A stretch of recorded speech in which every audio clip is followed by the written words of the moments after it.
રાપર તાલુકા કોંગ્રેસ કમિટીએ આજે રાપર શહેરના વિવિધ સ્થળોની રૂબરૂ મુલાકાત લીધી, જેમાં સામૂહિક આરોગ્ય કેન્દ્ર, તાલુકા હેલ્થ કચેરી, મામલતદાર કચેરી, નગરપાલિકાનો જે પાણીનું ફિલ્ટર કરીને જે આપે છે નગરપાલિકાના કહેવાના હિસાબે એ ફિલ્ટર પ્લાન્ટની મુલાકાત લેતા આપણે અત્યારે જોઈ શકીએ છીએ જે નગરપાલિકાનો ફિલ્ટર પ્લાન્ટ આવેલો છે, જે ખાલી નામમાત્ર પૂરતો ચાલુ છે. એમાં ફિલ્ટરમાં પ્લાન્ટમાં તમે જોશો તો ઘાસ ઉગી ગયેલું છે, રેલ થઈ ગઈ છે સેવાળથી.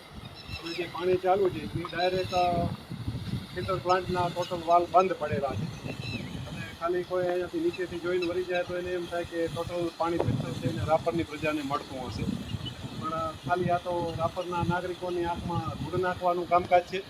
આ ફિલ્ટર પાણી થતું જ નથી. જેવું નગાસરમાં પાણી આવે છે એ નગાસરવાળું પાણી અહીંયા ઉપાડી અને એ જ પાણી રાપરને વિતરિત કરવામાં આવે છે.